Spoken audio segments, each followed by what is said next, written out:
Assalamualaikum warahmatullahi wabarakatuh. Yang terhormat Bapak Mukhlisin Nawawi MPDI selaku dosen mata kuliah Pendidikan Agama Islam serta teman-teman yang saya banggakan. Mohon izin kami dari kelompok 6 yang beranggotakan Wahyu Neng Prihati, Aisyah Zarah Fauziah, Fariska Nur Ulumiyah, dan saya sendiri Nabila Zaikatul Ahwidah yang akan menyampaikan hasil diskusi kelompok kami mengenai konsepsi tauhid. Yang pertama, tauhid sebagai poros akidah Islam. Tauhid adalah keyakinan dan kesaksian bahwa tidak ada Tuhan selain Allah. La ilaha illallah. Secara istilah, tauhid merupakan pengetahuan, kesaksian, keyakinan, dan keimanan manusia terhadap keesaan Tuhan dengan segala sifat kesempurnaan dan juga keesaan. Diikuti dengan keyakinan bahwa Ia tidak berpasangan, sempurna tiada tara, penyandang atribut ketuhanan dan kekuasaan mutlak atas seluruh makhluk. Tauhid menjadi landasan dasar dan inti dari ajaran Islam yang membedakan manusia menjadi muslim atau kafir, musyrik atau dahriyin, yaitu orang yang tidak percaya adanya Tuhan. Tetapi perbedaan antara yang percaya dan yang tidak percaya bukan hanya terletak pada kalimat syahadah.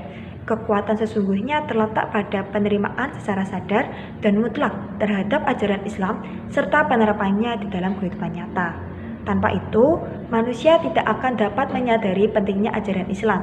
Jika manusia mengerti maksud ajaran tauhid, maka akan membuat manusia dapat menghindari setiap bentuk keingkaran, ateisme, dan juga politeisme. Kalimat tauhid ini terdiri dua makna, yakni la ilah atau makna nafi negasi yang berarti peniadaan semua ketuhanan lain selain Allah. Yang kedua, illa Allah atau makna isbat atau afirmasi yang berarti pernyataan bahwa ketuhanan itu semata-mata hanya untuk Allah. Dialah satu-satunya Tuhan yang sebenarnya, sedangkan Tuhan-Tuhan lain yang disembah manusia adalah Tuhan-Tuhan palsu dan batil yang diciptakan oleh kejahilan dan takayul. Kalimat tauhid disebut juga kalimat thayyibah atau kalimat ikhlas. Kalimat la ilaha illallah ini mencakup pengertian komprehensif sebagai berikut. Yang pertama, la khaliqa illa Allah, yang artinya tiada pencipta selain Allah. Yang kedua, la raziqa illa Allah, tiada pemberi rezeki selain Allah. Yang ketiga, la qabidha illa Allah, tiada pemelihara selain Allah. Yang keempat, la mudabbira illa Allah, tiada pengatur selain Allah. Selanjutnya, la malika illa Allah, artinya tiada penguasa selain Allah. Berikutnya, la waliya illa Allah, artinya tiada pemimpin kecuali Allah. Selanjutnya, la hakima illa Allah, tiada hakim selain Allah. La ghayata illa Allah, tiada yang menjadi tujuan selain Allah. La ma'buda illa Allah, tiada yang maha disembah selain Allah. Tingkatan dalam tauhid ada beberapa, yaitu yang pertama, tauhid rububiyah. Secara etimologis, tauhid rububiyah ialah keyakinan bahwa Allah Subhanahu wa taala adalah Tuhan pencipta semua makhluk dan alam semesta. Dialah yang memelihara makhluknya dan memberikan serta mengendalikan segala urusan. Kemudian, yang kedua, ada tauhid mulkiyah. Secara terminologis, tauhid mulkiyah adalah suatu keyakinan bahwa Allah Subhanahu wa taala adalah salah satunya Tuhan yang memiliki dan menguasai seluruh makhluk dan alam semesta. Oleh karena itu, Allah disebut sebagai Raja Alam Semesta. Ia berhak dan bebas melakukan apa saja yang dikehendakinya terhadap alam semesta tersebut. Kemudian, yang ketiga yaitu tauhid uluhiyah. Tauhid uluhiyah merupakan keyakinan bahwa Allah Subhanahu wa taala adalah satu-satunya Tuhan yang patut dijadikan. Ialah yang harus dipatuhi, ditaati, diagungkan, dan dimuliakan. Kemudian, tauhid ubudiyah. Tauhid ubudiyah adalah suatu keyakinan bahwasanya Allah Subhanahu wa taala merupakan Tuhan yang patut disembah, ditaati, dipatuhi, dipuja manusia, melainkan Allah semata.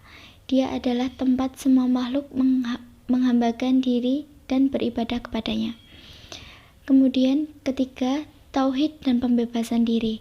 Huston Smith pernah menyinggung permasalahan bahwa Keengganan manusia untuk menerima kebenaran ialah antara lain karena sikap menutup diri yang timbul dan dari refleks agnostik, atau keengganan untuk tahu tentang kebenaran yang diperkirakan justru malah akan lebih tinggi nilainya daripada apa yang sudah ada pada kita.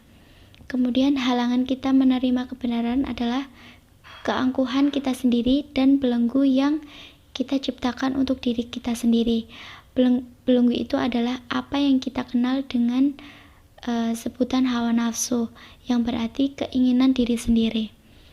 Inilah sumber pribadi untuk penolakan kebenaran, kesombongan, dan kecongkaan.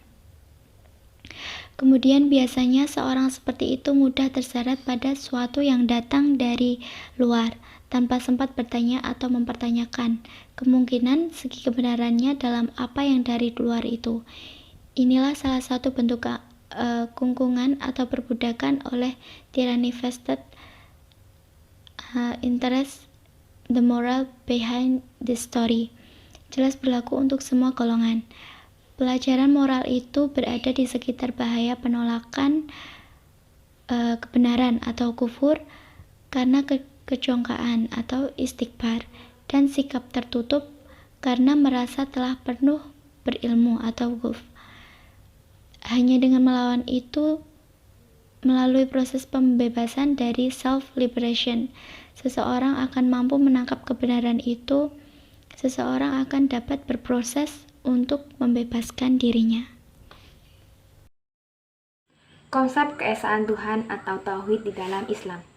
Yang pertama, bahwa segala sesuatu selain Tuhan, termasuk keseluruhan alam semesta dengan segala aspek metafisis dan moral adalah tergantung kepada Tuhan. Dalam menciptakan alam, Tuhan sudah menetapkan ukuran koda dari masing-masing ciptaannya. Yang kedua, bahwa Tuhan yang Maha Kuasa adalah Maha Pencipta, adalah Tuhan yang Maha Pengasih dan Maha Penyayang. Ia memelihara alam ciptaannya dengan belas kasihannya, karena alam ini diciptakan dengan tertentu yang bukan sekedar iseng-iseng atau main-main. Yang ketiga, bahwa aspek-aspek tersebut tentu saja mensyaratkan hubungan yang tepat di antara Tuhan dan manusia. Hubungan antara yang dipertuhankan dengan hambanya. Dan sebagai konsekuensinya juga memerlukan hubungan yang tepat antara manusia dengan sesamanya. 4. Bentuk-bentuk syirik kepada Allah dalam Al-Quran. Syirik merupakan pandangan yang mengakui adanya kekuasaan selain Tuhan. Syirik merupakan perbuatan dosa besar yang paling berat. Apabila manusia mempertuhankan selain Allah, maka manusia sendirilah yang menjadikan jiwanya sebagai budak.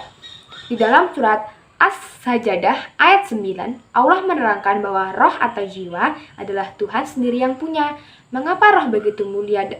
Dijelaskan bahwa orang yang mempersekutukan Allah tidak diberi ampun oleh Allah, dan Allah akan mengampuni dosanya jika orang tersebut bertaubat, karena sesungguhnya syirik itu adalah perbuatan dosa besar. Berbagai macam bentuk syirik yang diungkapkan dalam Al-Quran. Yang pertama, ada penyembahan terhadap berhala, dijelaskan dalam Al-Quran surat Az-Zumar ayat 3. Penyembahan berhala adalah yang paling celah, disebabkan adanya kenyataan bahwa penyembahan terhadap berhala adalah bentuk syirik yang paling mengerikan dan paling merajalela pada waktu datangnya Islam. Berhala bukannya hanya disembah, juga dianggap sebagai mendatangkan kemalangan dan keuntungan. B. Memberi sesaji terhadap berhala maupun makhluk gaib, dijelaskan dalam Al-Quran surah Al-An'am ayat 136. Memberikan sesaji dengan anggapan bahwa sesaji itu sampai kepada Tuhan, padahal sebenarnya tidak sampai, melainkan hanya kepada berhala-berhala. C. Allah mempunyai anak laki-laki dan perempuan yang dijelaskan dalam Quran surat An-Nahl ayat 57. Kaum Arab jahiliyah mengakui bahwa Allah mempunyai anak perempuan, sedangkan agama Nasrani mengajarkan bahwa Allah mempunyai anak laki-laki. D. Penyembahan terhadap benda-benda alam dijelaskan dalam Quran surat Al-Fussilat ayat 37. Al-Quran melarang penyembahan terhadap matahari dan bulan. Ini bukan saja berlaku bagi benda-benda langit, melainkan bagi semua kekuatan alam yang sebenarnya sering diungkapkan oleh Al-Quran untuk melayani kebutuhan manusia sebagai khalifah di bumi. Kesimpulan dari materi konsepsi tauhid yaitu Allah menciptakan manusia agar mereka menyembah Allah semata dan menghindarkan diri dari tagut. Hanya Allah yang patut disembah dan jangan sampai kita menyekutukan Allah dengan sesuatu, karena menyekutukan Allah adalah sesuatu yang diharamkan bagi manusia. Inilah tauhid, merupakan perintah Allah yang tertinggi dan terpenting dibuktikan oleh kenyataan adanya janji Allah untuk mengampuni dosa kecuali pelanggaran terhadap tauhid, karena pelanggaran ini merupakan dosa besar. Oleh karena itu, tauhid menjadi pranata yang tertinggi dan menjadi penyebab kebaikan dan pahala terbesar. Sekian presentasi kelompok kami. Apabila dari teman-teman ada pertanyaan, silahkan berdiskusi di forum Elena yang sudah disediakan. Kami dari kelompok 6 akan menjawab pertanyaannya. Bagi yang lain bisa menanggapi setelah kelompok kami memberikan tanggapan ke pertanyaan. Terima kasih. Cukup sekian dari kelompok kami. Apabila ada kesalahan kami mohon maaf. Terima kasih. Wassalamualaikum warahmatullahi wabarakatuh.